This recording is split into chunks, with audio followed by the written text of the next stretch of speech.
Bonjour à vous, chers téléspectateurs. Nous voici pour votre émission. Nous allons parler aujourd'hui de cette question fondamentale. Comment favoriser la croissance par le travail? Je reçois pour vous, monsieur le professeur Guy Robert Silou. Bonjour et bienvenue. Bonjour, monsieur Tombala. Une fois de plus, merci de m'accueillir sur votre plateau. Heureux de vous recevoir une fois de plus aussi, monsieur le professeur Guy Robert Silou. Nous allons parler de la croissance, comment améliorer, favoriser la croissance par le travail. Commençons tout d'abord par définir les concepts croissance et travail. S'il faut débuter par le mot croissance, disons que la croissance a un indicateur qu'on appelle le PIB, c'est-à-dire le produit intérieur brut, et la croissance se définit comme étant une augmentation soutenue et durable d'un indicateur, en l'occurrence le PIB, calculé en valeur monétaire réelle. Qui dit valeur monétaire réelle, donc dit valeur monétaire déflatée. Donc chaque année, il y a toujours une évolution des prix. Et donc pour éviter qu'on puisse calculer tout cela de manière un peu exagérée, on préfère être dans un calcul qui se fonde sur des valeurs complètement déflatées. Maintenant, le PIB en lui-même, comment ça se calcule? C'est, pour simplifier les choses, c'est la somme des valeurs ajoutées.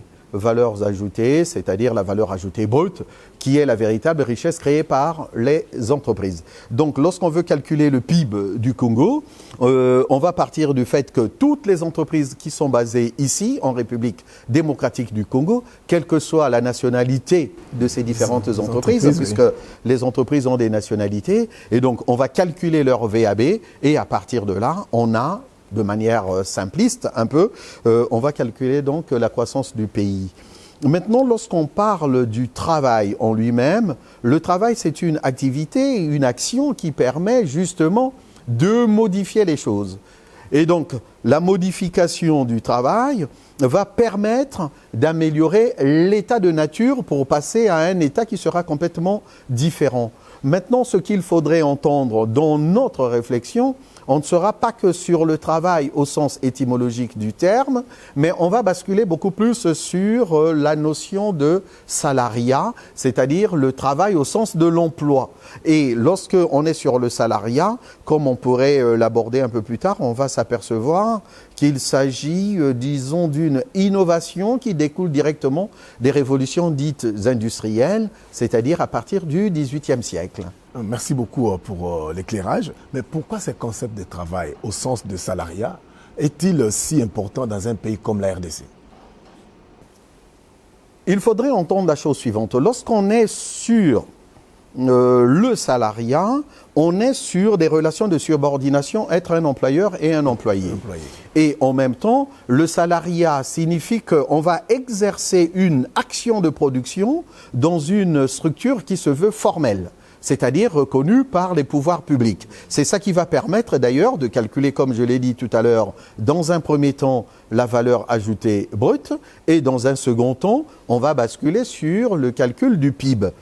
Mais en même temps, on va se rendre compte que l'homme a toujours travaillé. Quand je dis l'homme, l'homme avec un H majuscule, homme comme femme, mais il s'avère qu'on a commencé vraiment à calculer le PIB, la croissance, à partir, disons, du XVIIIe siècle, avec ces révolutions industrielles. Et ces révolutions industrielles ont permis justement de créer, si vous voulez, un clivage entre la maisonnée et le lieu de production. Parce qu'au jadis, il y avait une confusion entre la maisonnée et le lieu de production, parce qu'on avait beaucoup plus les professions dites libérales, c'est-à-dire des indépendants. Or, il s'avère qu'avec l'avènement des industries, on était obligé de quitter son lieu privé qu'est la maison pour aller exercer une activité qui était rémunérée sur un autre lieu qu'on va appeler l'entreprise, l'industrie et que sais-je encore. Et d'où le fait d'avoir connu justement la notion de salariat.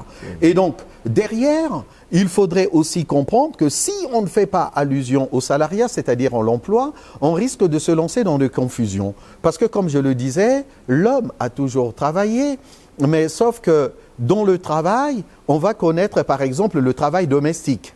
Et le travail domestique, sur le plan de la comptabilité nationale, le travail domestique n'est pas pris en compte. Qu'est-ce qu'on entend par travail domestique? Monsieur Kombala, quand vous êtes à la maison, quand vous êtes en train de faire à manger pour votre famille, ben, ça fait partie du travail domestique. Mais malheureusement, le travail que vous effectuez n'est pas pris en compte dans le calcul du PIB. Il n'y a pas un salaire pour ça. Il n'y a pas un salaire pour cela et il n'y a pas non plus un contrat que vous tissez non seulement avec un employeur et derrière le salariat, on va voir aussi qu'il y a d'autres enjeux sociétaux beaucoup plus importants qui découleraient par exemple de la notion de la sécurité sociale. Donc on se rend, ou de la protection sociale. Donc on s'aperçoit que derrière le mot salariat, il y a des imbrications non seulement économiques, mais en même temps des imbrications sociales. Et donc, par voie de conséquence, réfléchir sur le terme de travail en République démocratique du Congo, ça nous renvoie systématiquement à la notion de l'emploi. Et donc, derrière, en filigrane, on retrouve le salariat qui caractérise les sociétés modernes. Comme nous sommes dans la modernité, on est bien obligé de recourir à ces concepts-là qui sont fondamentaux pour pouvoir penser la croissance et derrière la croissance, penser le développement économique, social de notre pays. Mais monsieur le professeur, comment vous les différenciez, le travail et le salariat? Je le différencie de manière relativement simple.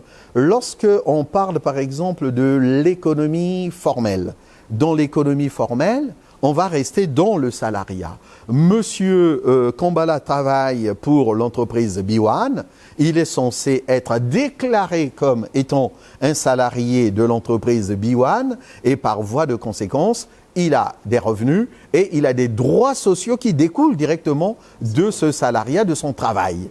Mais en revanche, lorsque on est dans l'économie dite informelle, l'économie informelle recoupe par exemple 3 pans. Dans les 3 pans, vous avez par exemple ce que j'appelais tout à l'heure le travail domestique. Or, ce travail domestique, il n'est pas pris en compte dans le cadre de la comptabilité nationale. Et vous avez aussi le bénévolat qui rentre dans l'économie informelle. Aujourd'hui, je vais travailler au niveau du secours catholique, il y a des associations qui sont là. Je peux donner de mon temps de manière bénévole. Et ce bénévolat-là n'est pas pris en compte non plus dans le calcul du PIB. Et donc ça, c'est le deuxième volet de l'économie informelle. Et vous avez un troisième volet de l'économie informelle qu'on peut appeler l'économie souterraine. Et donc, on se rend bien compte qu'au niveau de l'économie souterraine, c'est ce qu'on appelle un peu le travail au noir. Et on se rend bien compte que dans un pays comme le nôtre, en République démocratique du Congo, l'économie souterraine est tellement omniprésente au point où, lorsqu'on parle de la fiscalité et au niveau de tout ce qui est le problème auquel nous sommes confrontés, le coulage des recettes fiscales découle directement de cette économie souterraine. Donc on se rend bien compte que le salariat va permettre aux autorités, au pouvoir public, d'avoir une vision très nette de ce qui se passe sur son territoire, une vision claire et par voie de conséquence, c'est un concept qui est très important et surtout que nous sommes à quelques encablures, s'il faut le dire ainsi, des élections présidentielles. Et moi, je pense qu'il serait vraiment intéressant que nos hommes publics puissent s'attarder là-dessus pour réfléchir, parce que si on ne parle pas de l'emploi et s'il n'y a pas une centralité sur ce concept-là, je pense que on va continuer toujours à tourner en rond, alors que les sujets essentiels seraient beaucoup plus sur ce type d'enjeux, parce que ce sont des enjeux qui sont susceptibles de tirer le pays vers le haut et non vers le bas. Quel est le lien à établir avec l'actualité du moment, les kidnappings en RDC et les émeutes en France à la suite du meurtre d'un jeune par la police, pas un agent de la police? Et dans la question que vous posez, je pense que M. Kombala, ça nous permet justement de cerner les choses, et là, de manière un peu beaucoup plus méthodique. Et là, je serais dans des connaissances qui se voudraient être un peu plus conditionnées. Qu'est-ce que j'entends par là? Aujourd'hui, on peut apprendre des choses de manière cloisonnée. Vous voyez? C'est-à-dire que là, on part des enlèvements dans la ville de Kinshasa. Il y a eu des arrestations, il y a eu des jugements, c'est des condamnations. Et on peut aujourd'hui considérer que ce phénomène-là, qui est d'une barbarie innommable, c'est quelque chose à condamner. Mais je pense que ce qui pourrait nous intéresser, c'est de voir le problème ou de le replacer dans un contexte beaucoup plus global. Vous allez me permettre de me lancer dans une forme de réflexion qui serait beaucoup plus totalisante. Je m'explique. Et là, je vais partir d'Émile Durkheim. Ce qui s'est passé là, il s'agit d'un fait social. Un fait social qui est extérieur à l'individu et qui s'impose à lui. Et là, nous avons affaire à des enlèvements. D'accord? Mais comme le dit Émile Durkheim, un fait social doit s'expliquer par un autre fait social. C'est-à-dire qu'aujourd'hui, on est en train de parler des enlèvements qui ternissent l'image de marque de la République démocratique du Congo, mais on ne peut pas rester que sur ces phénomènes-là en eux-mêmes de manière isolée si on ne cherche pas à comprendre pourquoi, à un moment ou un autre, ces individus ont été appelés ou amenés à poser ce type d'actes et surtout, barbares. ce sont des jeunes. Ce sont des très très jeunes et on pourrait vraiment se lancer dans ce type de réflexion. Et là, on pourrait être dans un premier temps sur une approche dite compréhensive. Mais quand je dis une approche compréhensive, là je suis tout simplement dans la sociologie de quelqu'un comme Max Weber. C'est-à-dire qu'il ne s'agit pas, et je voudrais bien que là dessus que je puisse être très très précis, il ne s'agit pas d'excuser les actes qui ont été posés. Oui. Mais il s'agit d'être dans une démarche. Il s'agit d'être dans une démarche de compréhension. C'est-à-dire que lorsqu'on parle de Max Weber dans sa sociologie, il se pose une question simple. Un individu, lorsqu'il pose un acte, il est déterminé ou il est motivé par des causes. Tant que ces causes-là ne sont pas comprises, on n'est pas du tout en mesure d'expliquer ce qui se passe. Et d'où le fait d'essayer de réfléchir par rapport à cette sociologie dite compréhensive. Qu'est-ce qui se passe aujourd'hui? On constate que le taux de chômage est très élevé en République démocratique du Congo. Plus de 80%. Plus de 80% de la population active se retrouve au chômage. Chômage de masse, comme vous le dites. Or, le chômage entraîne quoi? Une forme d'oisiveté, c'est-à-dire que les gens tournent un peu en rond, comme des ours dans leur cage, et derrière, on va se rendre compte que le travail, au sens de l'emploi, apporte différentes dimensions à l'individu. Et ces différentes dimensions sont source de socialisation et d'intégration sociale. Et donc, lorsque les individus se retrouvent au chômage, mais des chômages de longue durée, il y a une forme de disqualification sociale et une forme de désaffiliation sociale. Et donc, ce sont des fléaux derrière qui finissent par engendrer ce type de comportement. Et bien entendu, je préférerais que ça puisse être très très précis.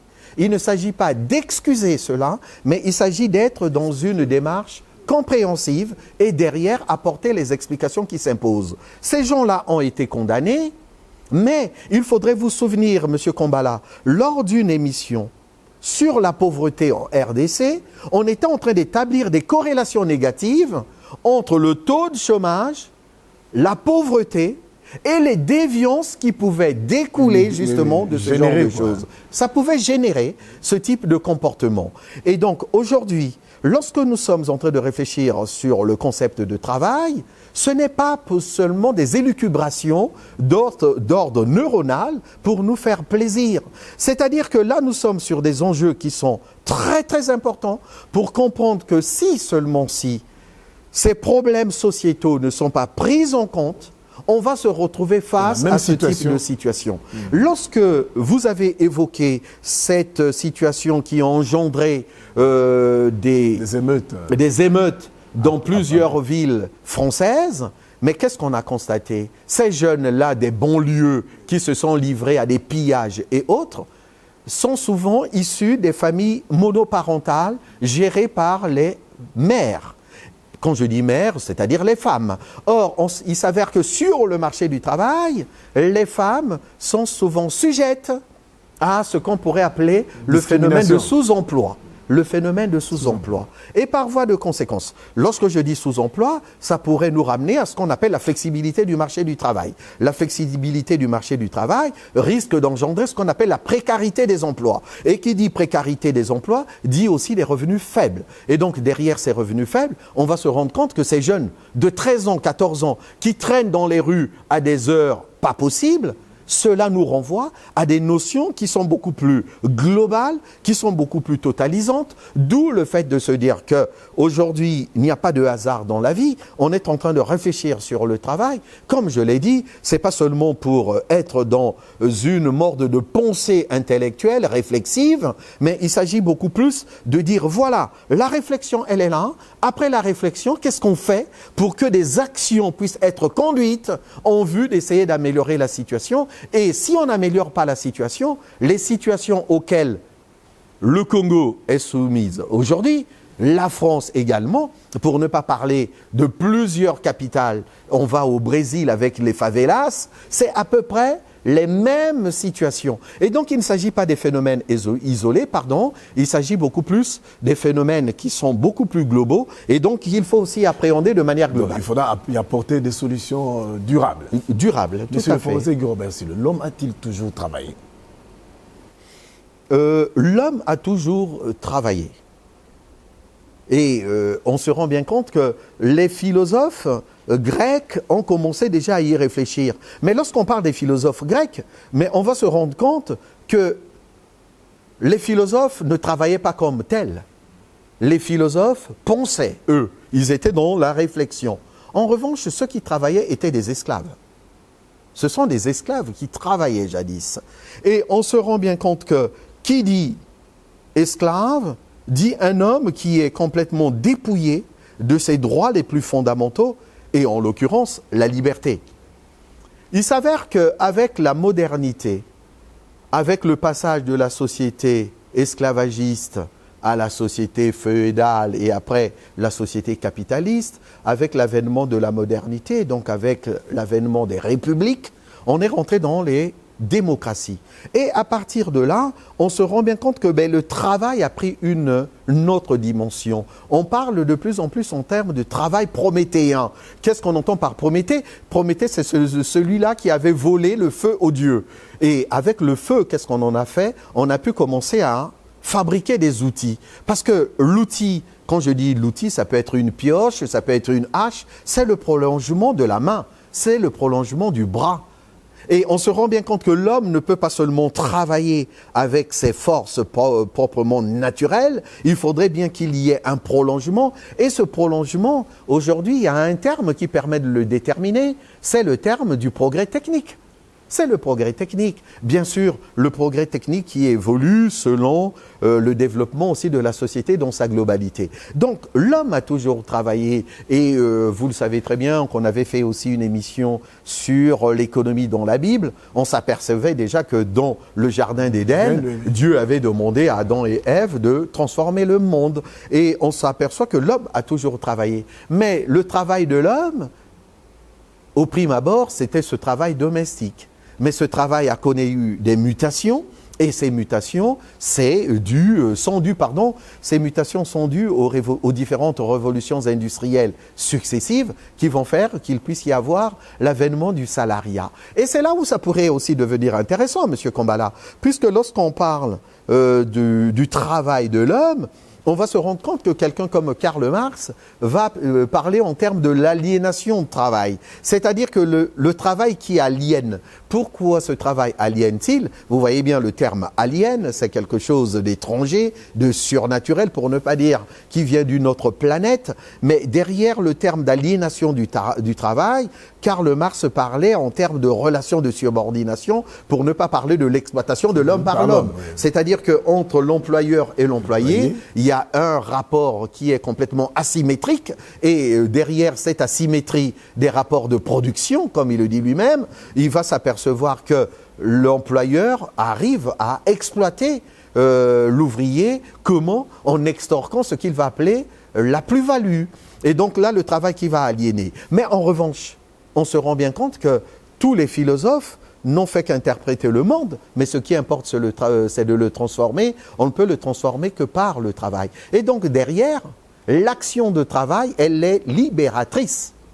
Sans le travail, rien ne se produit. Le travail ennoblit l'homme. Le travail ennoblit l'homme. Et d'où le fait que de faire de telle sorte qu'aujourd'hui, le travail puisse être central dans notre société, au risque de connaître, je vais le dire comme ça, des locs.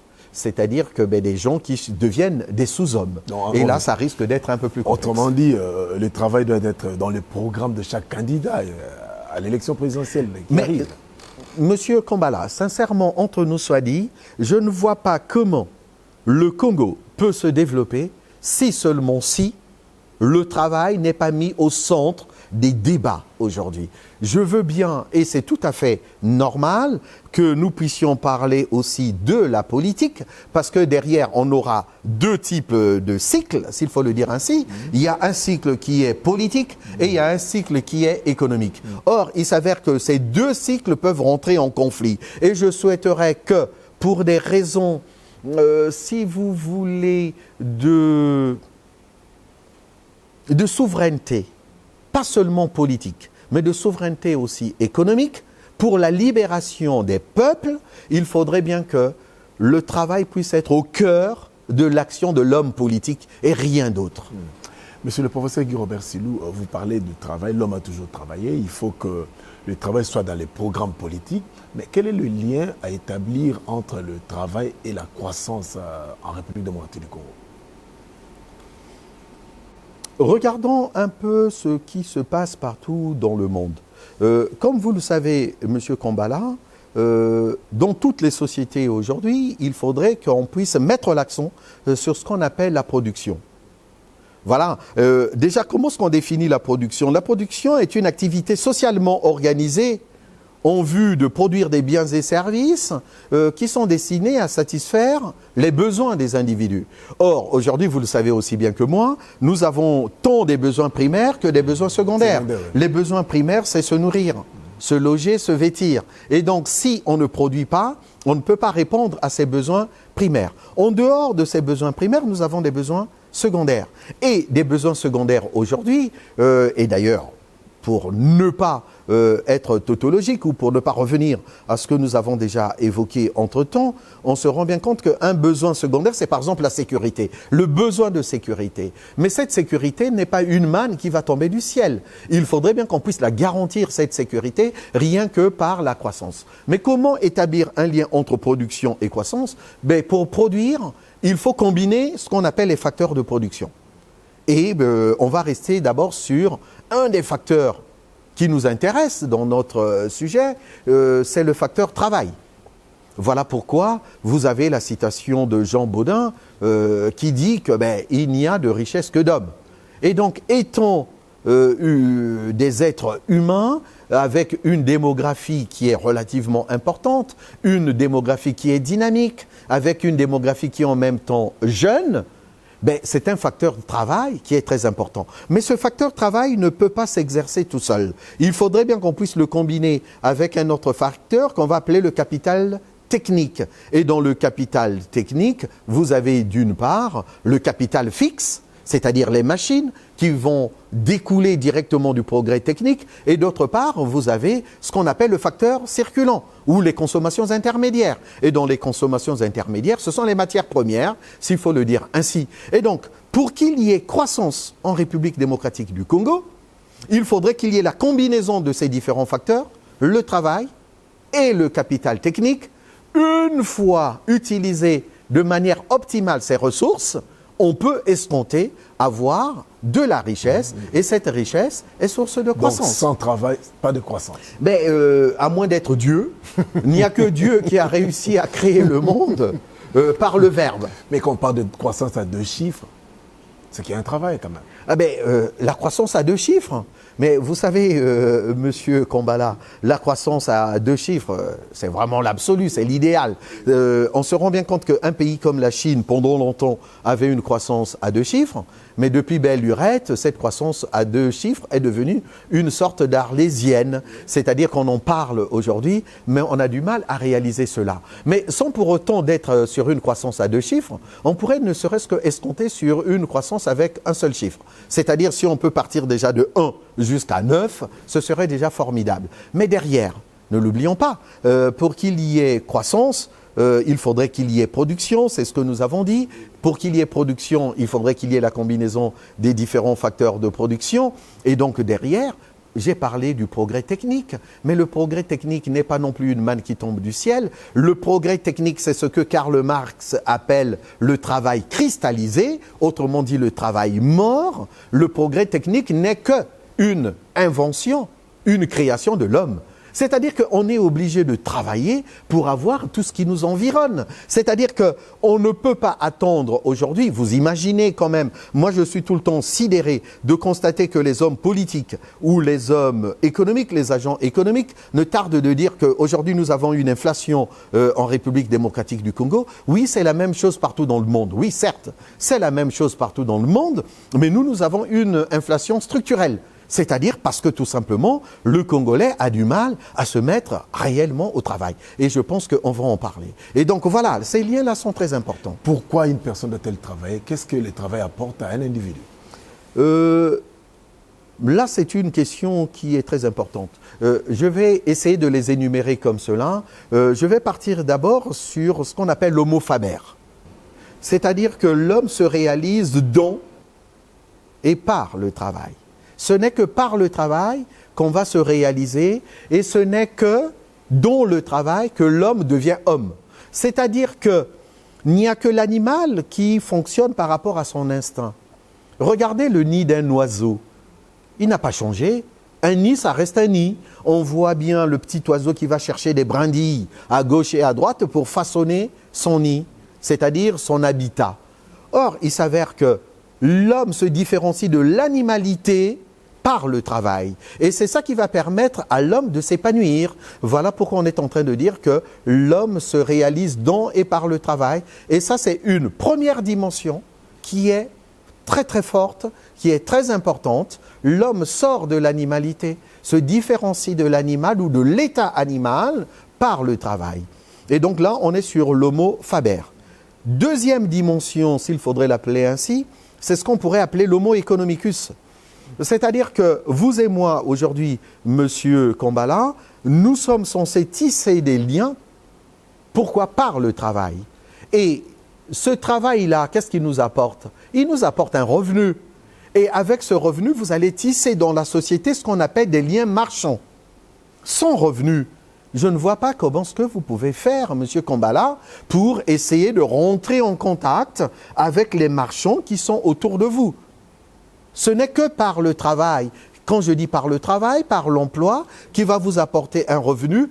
Et avec ce revenu, vous allez tisser des liens marchands avec d'autres agents économiques. La socialisation même de l'homme. C'est déjà la socialisation de l'homme par l'économique.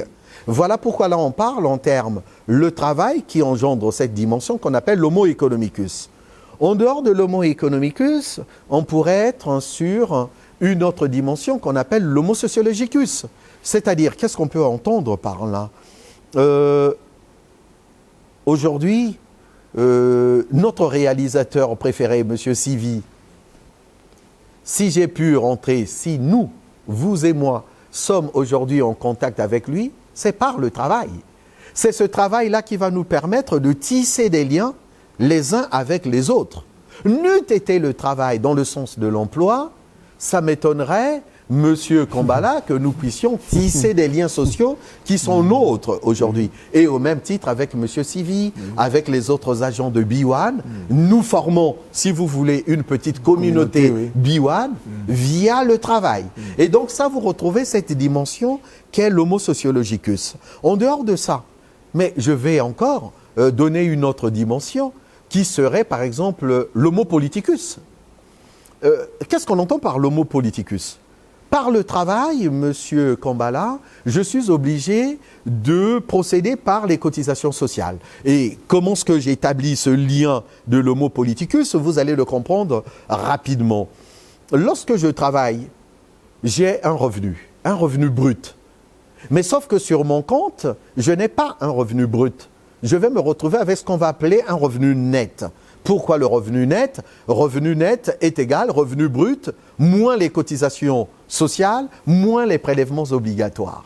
D'accord? Vous voyez bien que lorsque je parle des prélèvements obligatoires, il s'agit des impôts. Mais à quoi servent les impôts? À construire les écoles, à construire les routes, les infrastructures routières, ferroviaires et que sais-je encore. Et donc je suis en train de rentrer en contact politique avec les autres membres de la police, c'est-à-dire de la cité, mais sous contrainte. Mais une contrainte qui est, si vous voulez, salvatrice pour fonder une communauté politique. C'est par le travail. Mais en même temps, lorsque nous sommes dans des pays beaucoup plus développés, et là je prends l'exemple du pays où j'exerce mon activité de manière régulière, la France, par les cotisations sociales, on répond à ce qu'on va appeler le phénomène de redistribution.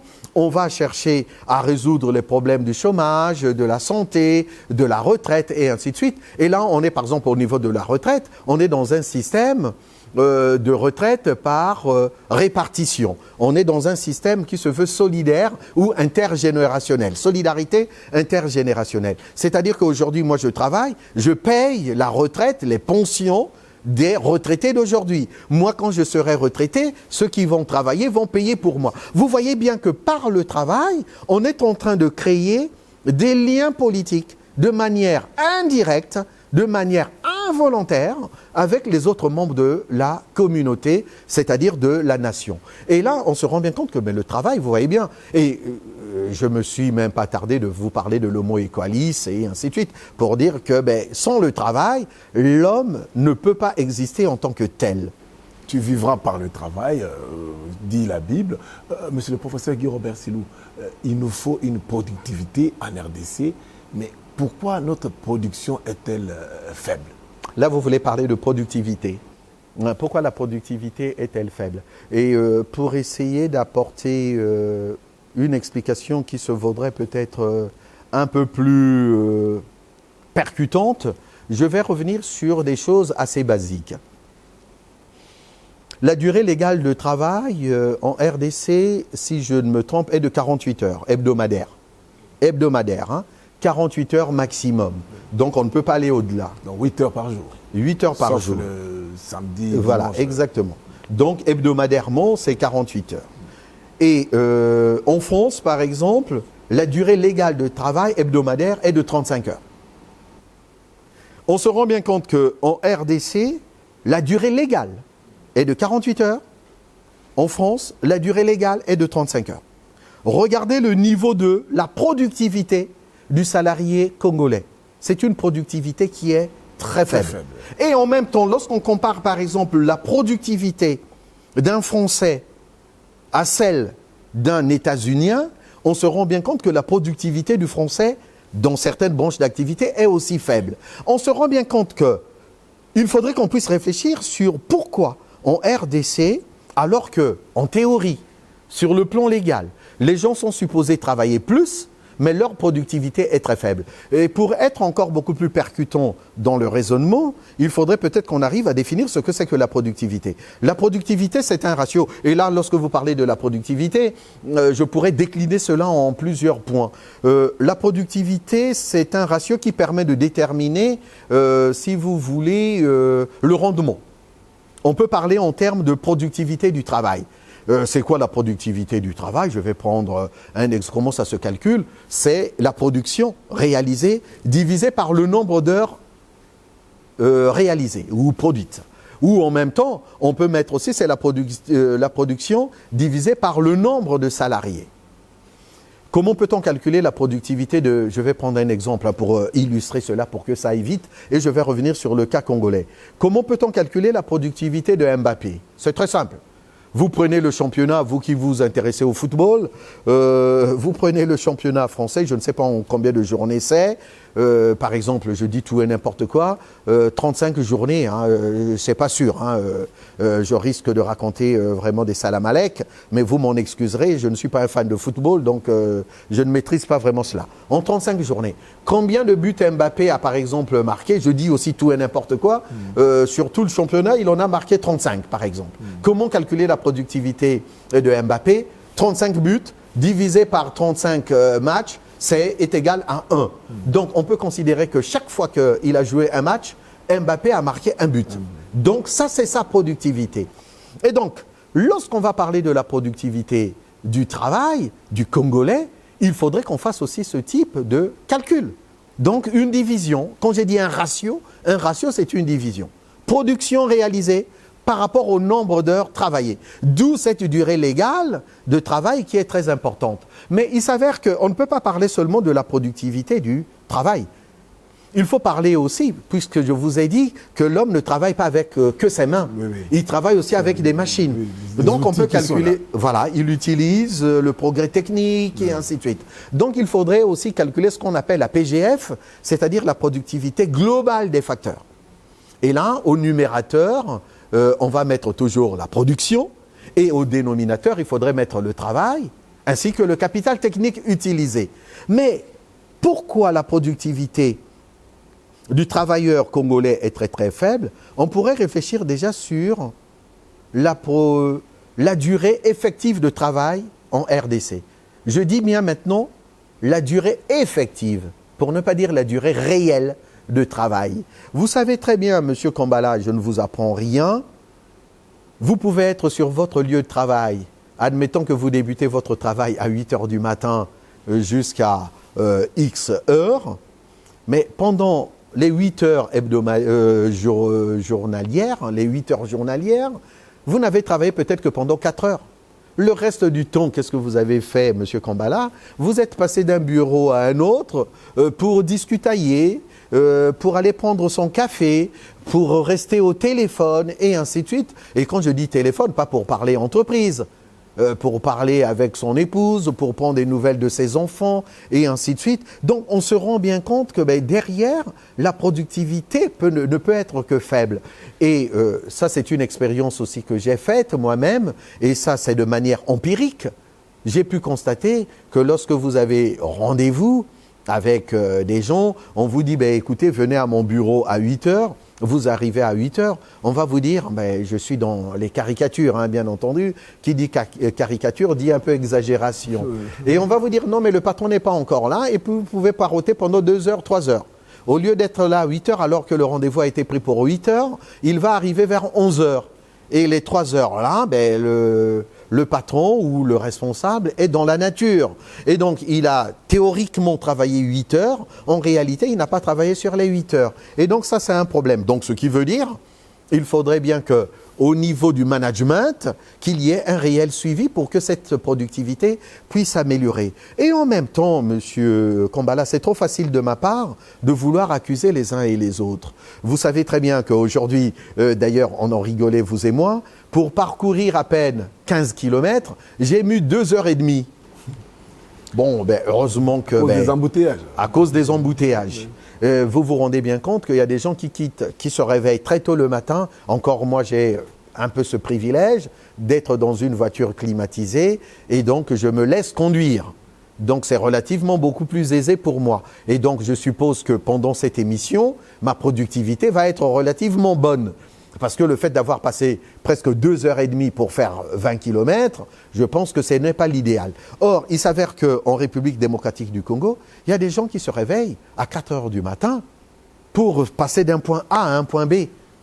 Et les transports en commun, je ne vous dis pas ce que c'est la croix et la bannière, à cause des embouteillages, il faut ceci ou cela. Et donc, lorsque la personne se réveille à 4 heures du matin, pour prendre un service à partir de 8 heures du matin, vous pouvez imaginer l'état de fatigue relativement avancé pour empêcher que la personne puisse être réellement productive. Et donc là, il faut déjà considérer que sur une journée, la productivité ne peut que baisser. Et derrière, je peux encore rajouter les conditions d'existence. Dans quelles conditions les gens vivent? Là encore, nous avons un peu de chance, c'est la saison sèche. Bon, moi j'entendais, oui, il fait frais. Bon, bien entendu, ce n'est pas le même froid. Au même titre pour moi qui suis en France par rapport à un Canadien, lorsque je dis qu'en France, il fait 0 degré, lui de l'autre côté, il est à moins 35. Donc c'est une question à relativiser. Mais au moins, il fait souvent chaud ici. Le climat ne permet pas de favoriser cela. Et je vais être un peu provocateur. On a souvent parlé de Montesquieu, ce célèbre intellectuel avec les différents pouvoirs, la séparation des pouvoirs, c'est bien beau. Mais en même temps, Montesquieu considérait que certains pays étaient sujets, mais de manière négative, à leur climat. C'est-à-dire que le climat pouvait jouer un rôle néfaste sur la productivité.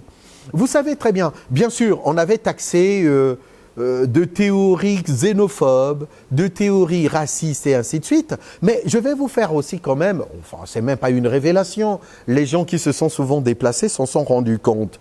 Lorsque vous allez dans les pays du Maghreb, je sais par exemple dans un pays comme la Tunisie, on travaille tôt le matin pour s'arrêter à 13 heures. Pourquoi? Parce qu'il fait très très chaud. On se rend bien compte que dépasser ce seuil-là, la personne devient moins productive.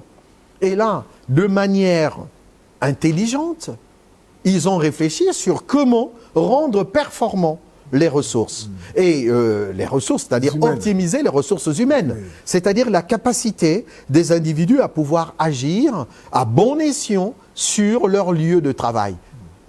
Très tôt le matin, il fait moins chaud, jusqu'à une certaine heure, on s'arrête. Ça ne sert à rien de faire travailler les gens à partir, par exemple, de 9 heures jusqu'à 16h, 17h, tout en sachant que à partir d'une certaine heure de l'après-midi, le soleil est au zénith, c'est-à-dire juste sur notre tête, et à partir de là, le corps ne peut plus répondre. Et donc, il faudrait peut-être qu'on puisse réfléchir aussi à ce genre de choses. Voilà pourquoi j'ai fait allusion à Montesquieu, pour dire que, dans sa thèse sur le climat, il considérait que les pays qui sont dans des climats qui se veulent tropicaux risquent d'avoir des problèmes de développement économique, tout simplement parce que cela risque d'être un frein au niveau de la productivité. Mais en même temps, vous le savez aussi bien que moi, la santé. Lorsque vous êtes dans un état fébrile, vous couvez une maladie. Ici, on parle en termes de typhoïde, on parle de ceci ou de cela. La malaria qui ne cesse d'enquiquiner le monde. Tant que ces maladies-là, tropicales ne sont pas éradiquées, on se rend bien compte que le salarié que vous avez sous la main ne peut pas avoir une meilleure productivité. Ce qui veut dire, Monsieur Kambala, que le travail est central. C'est bien beau qu'on puisse dire oui, mais le Congo a du mal à se développer économiquement parlant. Il faudrait que nous puissions réfléchir sur le travail. Mais en même temps, on ne peut pas, comme j'essaye de le faire depuis le début, on ne peut pas seulement parler du travail sans parler des autres problèmes qui se veulent périphériques, mais en réalité qui ont une incidence. Qui concourent à un bon travail. À un bon travail, à un bon dynamisme. Et donc, ne soyons pas dans des analyses qui se veulent confiné dans un seul segment, il faudrait plutôt élargir le champ, le cercle, pour avoir une vision beaucoup plus globale et à partir de là, faire de telle sorte qu'il y ait une synergie qui va permettre aux autorités politiques, aux agents économiques d'agir sur ces phénomènes. Voilà pourquoi je suis toujours sidéré de constater que les gens, je l'ai toujours dit, c'est une expression que j'utilise assez abondamment en République démocratique du Congo, les gens qui sont rémunérés au lance-pierre, ce n'est pas non plus bon pour la productivité. Parce que là, on est sur un salaire d'airain. Quand vous êtes payé à un taux de 850 francs le Congolais, alors que le dollar est à 24, 1 dollar 24, 2400 francs. Mais on se rend bien compte que le salaire d'airain ne peut pas être source de meilleure productivité. Parce que vous avez en économie ce qu'on appelle le salaire d'efficience. Le salaire d'efficience, c'est ce salaire qui est supérieur au salaire d'équilibre. Et c'est ce salaire qui permet d'attirer les meilleurs salariés. Mieux je suis rémunéré, je pense que M. Kambala, vous voyez bien que dans ce que nous sommes en train de faire, si vous me dites Monsieur Silou, à la fin de l'émission, je vais vous payer $1 million, j'exagère, hein, bien sûr, comme toujours. C'est sûr que je vais donner le meilleur de moi-même. C'est motivant. Alors. Ah, mais c'est très, très motivant. Motivant. Oui. C'est ce qu'on appelle le salaire d'efficience. Oui. Or, en République démocratique du Congo, on est sur un salaire d'airain, c'est-à-dire un salaire de subsistance, et ce n'est même pas un salaire qui vous permet de survivre. Et par voie de conséquence, la productivité en RDC ne peut être que faible. Excusez-moi, j'ai été beaucoup plus long, mais c'est pour dire que tant que ce problème ne va pas être résolu, la productivité ne pourra être que faible, productivité faible, croissance faible. Bon, monsieur le professeur, peut-on dire que nous sommes en face d'un peuple fainéant? Oh non, ce serait vraiment exagéré de dire que nous sommes en présence ou en face d'un peuple fainéant. Je pense que personne n'aime vivre dans la mendicité. Parce que derrière, c'est son ego, c'est son orgueil personnel. Lorsque aujourd'hui, les gens se permettent de vivoter, c'est parce qu'ils n'ont pas d'autre solution. Et c'est ça qui est le comble. On ne peut pas dire que l'Africain est fainéant. Mais il faudrait peut-être qu'on trouve des ressources nécessaires. On pourrait être tenté d'affirmer cela parce que regardez ce qui s'est passé sous la colonisation. Sous la colonisation, on a eu à faire des choses qui sont monumentales. C'est-à-dire on a construit des chemins de fer, mais sous la contrainte. On nous coupait les mains parce qu'on n'arrivait pas à obéir, à obtempérer aux colons. Mais sauf qu'aujourd'hui, nous sommes des peuples libres, des peuples souverains. Il faudrait qu'on arrive maintenant à donner à ce peuple-là, à ces différents peuples africains, les moyens justement d'exceller, les moyens de se mettre en valeur. Mais rien que par le travail, et pas par autre chose, au risque de connaître autre chose. Non, le peuple africain, et là j'élargis le problème, n'est pas du tout fainéant, mais on a voulu abêtir le peuple africain, pour ne pas parler seulement du peuple congolais, l'abêtir comment? En voulant l'occulter, en voulant ravir ce qu'il pourrait avoir de plus noble en lui, c'est-à-dire par la formation déjà à la base, la formation du capital humain. Moi, je suis toujours effaré aussi de constater l'état de délabrement du système éducatif scolaire en République démocratique du Congo. Vous voyez bien? C'est-à-dire qu'à partir de là, la formation du capital humain étant déficiente, et la productivité complètement biaisée, la productivité ne peut que baisser. Non, le peuple congolais, pour ne pas dépasser les limes des frontières même du Congo, parler en termes des Africains en général, non, ce ne sont pas des Africains. Les mêmes Africains, lorsque vous les remettez dans d'autres contextes, c'est-à-dire lorsqu'ils évoluent aux États-Unis, ils évoluent en Suède, en France, partout dans le monde, ils n'ont pas le même rendement. Et ils sont même meilleurs. Eh bien, vous savez, n'oublions pas toutes les inventions qui sont à l'origine des Africains. Mais quand je dis des Africains, quel que soit le lieu où ils sont aujourd'hui. Nous sommes arrivés à la fin de cette émission. En peu de mots, quel est votre mot de conclusion? Pour essayer de conclure cette émission, M. Kombala, et je trouve même qu'on n'a pas suffisamment dit, parce qu'il y avait vraiment beaucoup de choses à dire là-dessus.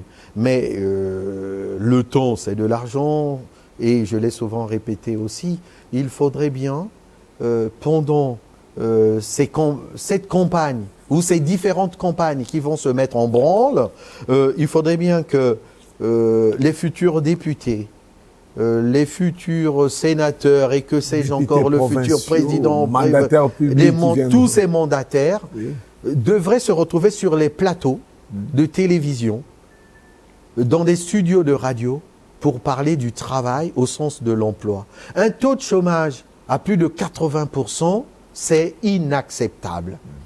Et moi, je veux bien qu'il y ait des débats sur les personnes, qu'il y ait des débats qui nous tiennent à cœur, parce que ça y va de la souveraineté et en même temps, ça y va du programme politique de chaque candidat. Je suis entièrement lucide là-dessus, mais ce n'est pas non plus l'alpha et l'oméga de la vie d'une société comme la République démocratique du Congo. Et vouloir passer son temps à longueur de journée, de ne parler que politique, alors qu'il y a des sujets centraux qui sont là, parce que c'est bien d'être au gouvernement, c'est bien d'être à l'Assemblée nationale, c'est bien d'être au Sénat, mais pour faire quoi de ces mandats-là? Ça, c'est la grande problématique à laquelle ces hommes-là devraient répondre. Merci beaucoup, monsieur le professeur Guy Robert Silou. Je pense que le débat est lancé pour nos téléspectateurs, pour les hommes politiques. À tout moment, vous êtes toujours les bienvenus pour qu'on puisse relancer encore les débats et parler du travail. Excusez-moi de vous interrompre, monsieur Kambala. C'est-à-dire que moi, je suis prêt à débattre avec les députés, les hommes politiques et que sais-je encore, pour évoquer ces questions-là qui me semblent fondamentales et très très primordiales pour le bien-être de la population congolaise. Et donc, je suis prêt à débattre sur ces sujets-là. Merci beaucoup, monsieur le professeur Guy Robert Silou, d'être ouvert. Hein. Donc, cette émission, nous vous lançons une invitation pour venir parler du travail, comment améliorer les conditions des Congolais. 80% de chômeurs en RDC, c'est trop. Merci beaucoup d'avoir suivi cette émission. À la prochaine.